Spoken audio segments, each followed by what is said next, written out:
ప్రభుత్వం మారిన విద్యారంగం పరిస్థితి మారలేదని భారత విద్యార్థి ఫెడరేషన్ ఎస్ఎఫ్ఐ తెలంగాణ రాష్ట్ర కార్యదర్శి నాగరాజ్ అన్నారు. తెలంగాణ రాష్ట్ర విద్యార్థులకు రావాల్సిన స్కాలర్షిప్స్, ఫీజు రింబర్స్మెంట్లను 8,188 కోట్ల రూపాయలను బకాయిలు ఉండడంతో రాష్ట్ర విద్యా వ్యవస్థ సంక్షోభం దిశగా ప్రయాణిస్తుందని అసహనం వ్యక్తం చేశారు.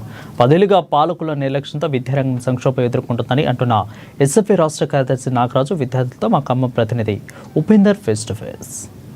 స్కాలర్షిప్ ఫీజు రియంబర్స్మెంట్ విడుదల చేయాలని చెప్పి ఖమ్మం జిల్లా కేంద్రంలో ఎస్ఎఫ్ఐ ఆధ్వర్యంలో ఖమ్మం జిల్లా కలెక్టర్ ముట్టడి నిర్వహించారు. దాదాపు వేలాదిగా 8,158 కోట్ల రూపాయలకు సంబంధించినటువంటి జిల్లాకు రావాల్సినటువంటి స్కాలర్షిప్ రియంబర్స్మెంట్ ప్రభుత్వం మాత్రం ఇంతవరకు ఇవ్వలేదని చెప్పేసి తీవ్రమైన ఆరోపణలు వస్తూ ఉన్నాయి. జిల్లా వ్యాప్తంగా ఉన్నటువంటి విద్యార్థులు మొత్తం ఒక్కొక్క కాలేజీ నుంచి వందలాదిగా తరలి వచ్చేసి ఇక్కడ వేలాది మందితో ఖమ్మం జిల్లా కలెక్టరేట్ ముందు ఎస్ఎఫ్ఐ ఆధ్వర్యంలో కలెక్టరేట్ ముట్టడి చేశారు. ఇప్పటికే రాష్ట్ర ప్రభుత్వం అంటే గతంలో ఉన్నటువంటి బీఆర్ఎస్ ప్రభుత్వం, మరోవైపున కాంగ్రెస్ ప్రభుత్వం వచ్చిన తర్వాత కూడా కనీసం విద్యారంగాన్ని పట్టించుకోవట్లేదని చెప్పేసేటువంటి తీవ్రమైన ఆరోపణలు వస్తున్న నేపథ్యంలో ఖమ్మం కేంద్రంగా ఈరోజు ఆందోళన చేపట్టారు. ఇప్పటికే వివిధ విద్యార్థి సంఘాలు జిల్లా వ్యాప్తంగా ఆందోళన చేపడుతూనే మరోవైపున ప్రతి ఒక్క విద్యార్థి గత ఎన్నో ఏళ్లుగా రాష్ట్ర ప్రభుత్వం పాలకవర్గం విద్యారంగం పట్ల నిర్లక్ష్యం వహిస్తూ ఉంది, కొన్ని వర్గాలకు మాత్రమే పెద్దపీట వేస్తూ ఉందని చెప్పేసి ఆరోపణలు వస్తున్న నేపథ్యంలో ఖమ్మంకి సంబంధించి కలెక్టరేట్ ముట్టడి కార్యక్రమానికి సంబంధించి ముఖ్య అతిథిగా విచ్చేసినాడు ఎస్ఎఫ్ఐ రాష్ట్ర కార్యదర్శి తాళ నాగరాజు. నాగరాజు గారు చెప్పండి, అసలు ఏంటి ఈ ఆందోళన కార్యక్రమం ఉద్దేశం ఏంటి? ఒకటి, తెలంగాణ రాష్ట్రంలో గత 6 సంవత్సరాల నుంచి 8,158 కోట్ల రూపాయల పెండింగ్ స్కాలర్షిప్స్ రియంబర్స్మెంట్ ఈ ప్రభుత్వం పెట్టింది. గత ప్రభుత్వం 5,000 కోట్ల పైగా రియంబర్స్మెంట్ స్కాలర్షిప్ పెండింగ్ లో పెడితే మేము వస్తే ప్రజాప్రభుత్వం ఇస్తాం, మేము వస్తే అధికారంలోకి ఈ బీఆర్ఎస్ ప్రభుత్వం ఇవన్నీ నిధులన్నీ ఇస్తాం, మేము తీసుకొచ్చాం ఈ పథకాన్ని, రాజశేఖర రెడ్డి తీసుకొచ్చారు 2004లో, మేము వస్తే మరింత పారదర్శకంగా ₹1 బకాయి లేకుండా అందిస్తామని ఎన్నికల మేనిఫెస్టోలు పెట్టినటువంటి కాంగ్రెస్ ప్రభుత్వం, కాంగ్రెస్ పార్టీ అధికారంలోకి వచ్చి 18 నెలలు అవుతున్నా సరే ఒక్కటంటే ₹1 కూడా ఈరోజు ఇవ్వలేని పరిస్థితి కనిపిస్తా ఉంది. ఒక పక్క విద్యార్థులు ఈ రియంబర్స్మెంట్ రాలేదని, స్కాలర్షిప్ రాలేదని హాస్టల్లో నాణ్యమైన భోజనం పెట్టట్లేదు, కాలేజీల్లో డబ్బులు అడుగుతున్నారు, సర్టిఫికెట్లు ఇవ్వాలంటే యాజమాన్యాలు ముందే డబ్బులు తీసుకుంటా ఉన్నారు. ఇది కాక ఇంకొక దుర్మార్గమైన చర్య ఈ కాంగ్రెస్ ప్రభుత్వం తీసుకొచ్చింది. డీబీటీ పేరుతో డైరెక్ట్ గా విద్యార్థులే మొదట కాలేజీలో చేరేటప్పుడు ఫీజు కట్టాలి, తర్వాత ప్రభుత్వ అకౌంట్లు వేస్తేనే ఒక నిర్ణయాన్ని విధానాన్ని తీసుకొచ్చింది. జియో నెంబర్ 82 ఇచ్చింది. కాబట్టి ఈ జియో ఇవ్వడం ద్వారా అన్ని కాలేజీలు ఈ రోజు విద్యార్థులతో డబ్బులు కట్టించుకుంటా ఉన్నారు. సర్టిఫికెట్లు ఎక్కడ కూడా విద్యార్థులు కట్టకుండా సర్టిఫికెట్ ఇచ్చే పరిస్థితి లేదు. కాబట్టి ఈరోజు యాజమాన్యాలు ఇబ్బంది పడుతున్నారు, విద్యార్థులు ఇబ్బంది పడుతున్నారు. ప్రభుత్వం మాత్రం ఎవరితో చర్చలు జరపట్లేదు, ఎన్ని ఆందోళన జరుగుతున్నా పట్టించుకోవట్లేదు. ఎస్ఎం హాస్టల్లో నాణ్యమైన భోజనం పెట్టట్లేదు. హైదరాబాద్ మహానగరంలో ఉస్మానియా హాస్టల్ విద్యార్థులు అన్నం లేక ధర్నా చేస్తున్నారు, నిజాం కాలేజ్ విద్యార్థులు ధర్నా చేస్తున్నారు. కాబట్టి స్కాలర్షిప్లు కానీ రియంబర్స్మెంట్ కానీ ఎక్కడ ఇచ్చే పరిస్థితి లేదు. తక్షణం విడుదల చేయాలని ఎస్ఎఫ్ఐగా కలెక్టరేట్ ముందు ధర్నా చేస్తా ఉన్నాం. మనతో పాటు ఎస్ఎఫ్ఐ జిల్లా కార్యదర్శి ప్రవీణ్ ఉన్నారు. ప్రవీణ్, చెప్పండి, ఖమ్మం జిల్లాకి ఎంత బకాయి ఉంది, ప్రభుత్వం ఏం కోరుతున్నారు? అంటే ఇలా 500 కోట్ల పైగా ఖమ్మం జిల్లాకు కూడా బకాయి ఉన్నటువంటి పరిస్థితి ఉంది.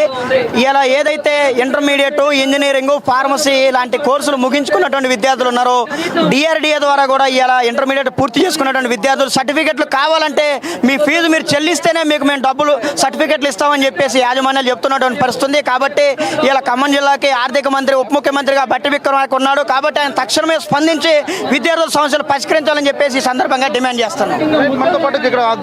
చెప్పండి, అసలు ఏం కోరుతున్నారు, ప్రభుత్వం ఏం అడుగుతున్నారు? రాష్ట్రంలో 8,000 కోట్ల స్కాలర్షిప్ పెండింగ్ లో ఉన్నాయి. ఈ రాష్ట్రంలో ఉన్న మంత్రులందరూ ఏం పీకుతున్నారు? అంత చేతగానితనం అప్పుడు ఎందుకు ఉండడం చేయడం? మీరు అసలు చాలా మంది విద్యార్థులు స్కాలర్షిప్ పెండింగ్ వల్ల చాలా బాధపడుతున్నారు. వీటిని మీరు చేతగానితనంగా తీసుకుంటున్నారు. మీరు ఉండే కన్నా వేరే వాళ్ళైనా మీ ప్లేస్ లోకి వస్తారు. ఈ చేతగానితనంతో ఇలా చేయకండి. స్కాలర్షిప్లు వెంటనే విడుదల చేయాలని కోరుకుంటున్నాను. మనతో పాటు ఉన్నటువంటి కాలేజ్ స్టూడెంట్స్ ఉన్నారు. చెప్పండి అమ్మా, ప్రభుత్వానికి సంబంధించి మీరు ఇప్పుడు ఏం చదువుతున్నారు? ఎప్పటి నుంచి స్కాలర్షిప్ రాక యాజమాన్యాలు ఇప్పటికే చాలా విద్యార్థులు వేధిస్తూ ఉన్నారు. ఇప్పటికే సర్టిఫికెట్స్ కూడా మీ సీనియర్స్ బయటకు వెళ్ళి అవుట్ గోయింగ్ బ్యాచ్ కూడా ఎవరికి ఇవ్వట్లేదు. అసలు ఏం కోరుతున్నారు, ఏమడుతున్నారు ప్రభుత్వాన్ని? స్కాలర్షిప్ కోరుతున్నాం సార్. 3 years నుంచి మాకు స్కాలర్షిప్ రావట్లేదు.